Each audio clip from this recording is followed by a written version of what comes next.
अस्सलाम वालेकुम dear student. Unit number 13 का थ्योरम नंबर 13.1.3 को हम आज सॉल्व करेंगे।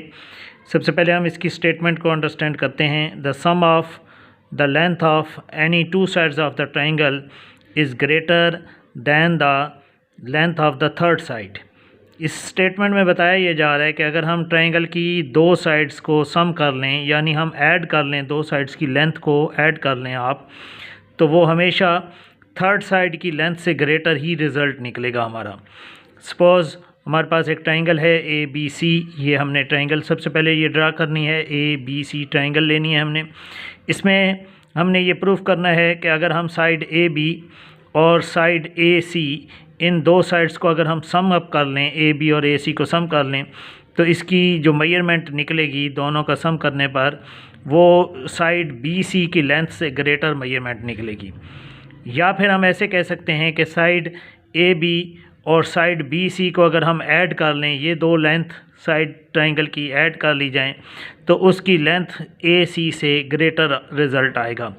सेम इसी तरह अगर हम साइड बी सी और साइड ए सी को अगर ऐड कर लें, तो उसका रिज़ल्ट साइड ए बी से ग्रेटर निकलेगा। ये हमें प्रूव करना है। बहुत ही आसान सा सिंपल सा थ्योरम है। इसमें सबसे पहले हम गिवन लिखेंगे। गिवन में आपने यहाँ देखना है कि हमने जस्ट यही लिखा है, triangle A B C given है हमारे पास। ये ट्राइंगल ए बी सी है, आपके सामने बनी हुई है। फिर हमें प्रूव ये करना है कि साइड ए बी ये लेंथ प्लस साइड ए सी, इसकी मेजरमेंट को हमने ऐड करना है, इसलिए हमने लिखा है measurement A B plus measurement A C. किस से ग्रेटर प्रूफ करना है? थर्ड साइड से। थर्ड साइड कौन सी है? बी सी है, इसलिए हम लिखेंगे मेजरमेंट साइड बी सी। फिर उसके बाद मेजरमेंट ए बी ये वाली side plus measurement B C, इन दो साइड्स का सम लेंगे हम और प्रूफ करेंगे कि ग्रेटर है थर्ड साइड कौन सी है? ए सी से ग्रेटर है। फिर हमें तीसरा पार्ट ये प्रूफ करना है कि साइड बी सी और साइड ए सी का अगर हम सम कर लें इन दो साइड्स का, तो उसकी साइड ए सी से ए बी से ग्रेटर लेंथ निकलती है। ये प्रूफ करना है। हम ये तीनों पार्ट प्रूफ नहीं करेंगे अलग अलग से, हम जस्ट पहले पार्ट को प्रूफ करेंगे। और जब हम पहले पार्ट को प्रूफ करने में कामयाब हो जाएंगे, तो अंडरस्टूड है कि ये दूसरे दो पार्ट भी इसी तरह सिमिलर हैं, तो वो भी प्रूफ हो जाएंगे। कंस्ट्रक्शन में हमने कंस्ट्रक्शन इस तरह बनानी है कि हमने इस ए सी साइड, ये जो सी से ए की तरफ जा रही है, इसी साइड को आगे हमने एक्सटेंड करना है, बढ़ाना है ए डी तक। और ए डी लेंथ जो है हमने इतनी बड़ी बनानी है जितनी साइड ए बी है, इतनी ही लंबी साइड आगे आपने बनानी है। सपोज़ अगर ये 5 सेंटीमीटर की साइड है, तो 5 सेंटीमीटर आगे और लाइन इसी लाइन को एक्सटेंड करना है आपने, सी ए साइड को। और जब डी पॉइंट आ जाएगा, तो डी पॉइंट से हमने एक डॉटेड लाइन लगाकर बी के साथ ज्वाइन कर देना है। और कुछ एंगल्स के नाम रखने हैं हमने, 1 और 2 एंगल के नाम रखने हैं। कंस्ट्रक्शन में हम यहाँ लिखेंगे take a point D on C A. ये सी ए रे शो की गई है, यानी सी ए को हम प्रोड्यूस करेंगे, बढ़ाएंगे आगे, इसलिए सी ए के ऊपर रे का निशान बनाया गया है। Such that side A D और ए बी को कॉन्ग्रेंट बनाना है। ए डी को आपने बहुत ज़्यादा नहीं बढ़ाना, इतना ही बढ़ाना है जितनी लेंथ ए बी है, इसी लेंथ के बिल्कुल बराबर लेंथ आपने आगे बढ़ानी है।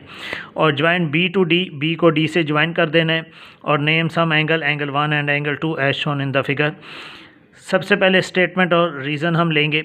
और आप यहाँ देख रहे हैं हमारे पास एक आइसोसेलेस ट्राइंगल बन रही है ए बी डी। ये एक आइसोसेलेस ट्राइंगल है, क्योंकि अभी हमने कंस्ट्रक्शन में ए डी और ए बी को बराबर बनाया। ये दोनों साइड बराबर हैं, इक्वल साइड बनी हुई हैं, तो इसलिए 1 एंगल और 2 एंगल इक्वल होंगे, कॉन्ग्रेंट एंगल होंगे। इससे पहले पिछले जो थ्योरम नंबर 13.1 हमने किया है, उसमें भी हम ये बात इंडिकेट कर चुके हैं कि जब दो साइड्स किसी ट्राइंगल की इक्वल हों, तो उनके अपोजिट एंगल भी इक्वल होते हैं। जब ए डी और ए बी को हमने इक्वल बनाया है, तो अंडरस्टूड है एंगल 2 और एंगल 1 इक्वल होंगे। यही स्टेटमेंट हम यहाँ लिखेंगे। In the triangle A D B या ए बी डी, इस ट्राइंगल में एंगल 1 और 2 इक्वल हैं।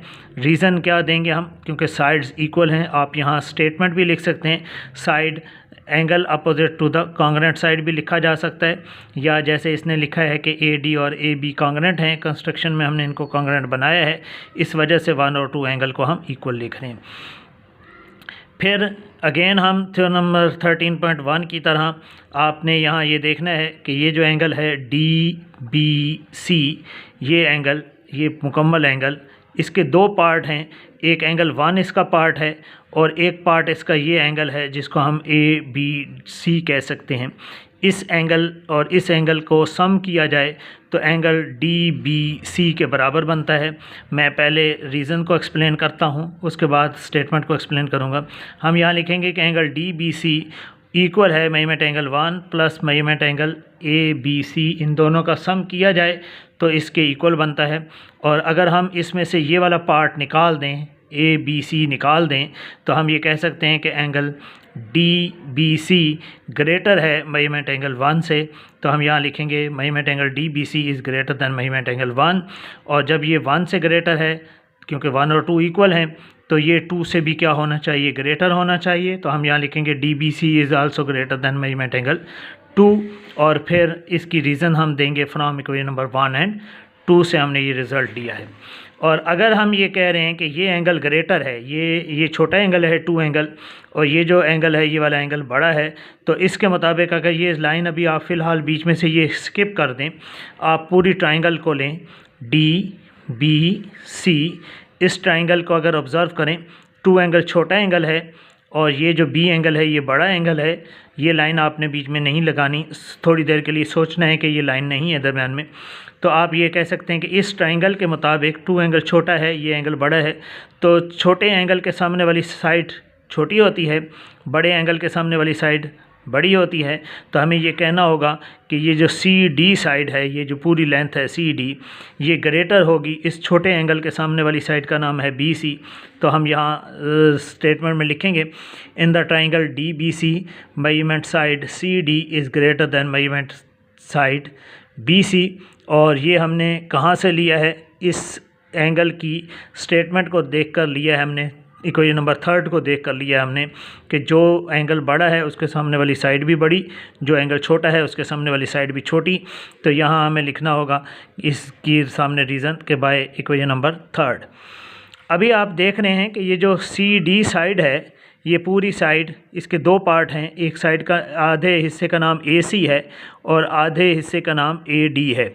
इसका मतलब है हम CD की जगह पर लिख सकते हैं measurement AD plus measurement AC। इसके दो पार्ट हैं, CD के ये दोनों पार्ट हैं AD और AC, इसलिए हमने CD की जगह पर लिखा है। और रीज़न में भी हम यही बात बताएंगे कि CD लेंथ जो है, टोटल लेंथ CD, वो इक्वल है AD और AC के इक्वल है। इस वजह से हम CD की जगह पर ये दोनों पुट कर रहे हैं, यहाँ सब्स्टिट्यूशन की है हमने यहाँ। और क्योंकि कंस्ट्रक्शन में हमने यहाँ लिखा था कि AD और AB इक्वल हैं, तो आप यहाँ जहाँ AD देख रहे हैं तो AD की जगह पर आप AB पुट करेंगे और फिर आपका वही रिज़ल्ट आ जाएगा जो आपने टू प्रूव में पार्ट नंबर 1 में लिखा था कि measurement AB plus measurement AC is greater then measurement BC। हमने यही बात प्रूव कर दी है, मेजरमेंट AB और मेजरमेंट AC का सम BC से क्या है, ग्रेटर निकला है। इसकी रीज़न ये है कि हमने AD की जगह पर AB को पुट किया है। ये इसके सामने आपने रीज़न देनी है और सामने बताना भी है कि AD को हमने AD की जगह पर AB क्यों पुट किया है, क्योंकि कंस्ट्रक्शन में AD और AB को हमने कॉन्ग्रेंट बनाया हुआ था, इस वजह से हम इसको प्रूफ पुट कर रहे हैं। और फिर लास्ट स्टेटमेंट, जैसे पहले भी मैंने आपको बताया है कि सेकंड दो पार्ट जो हमने इस थ्योरम में प्रूफ के नीचे लिखे हुए, ये हमने प्रूव नहीं करने, जस्ट हमने लिखना है कि similarly we can prove that, या सिमिलरली जस्ट लिख दें, वो दोनों पार्ट लिख लें कि AB प्लस BC ग्रेटर होगा AC से और BC और प्लस CA ग्रेटर होगा AB मेजरमेंट से ग्रेटर होगा।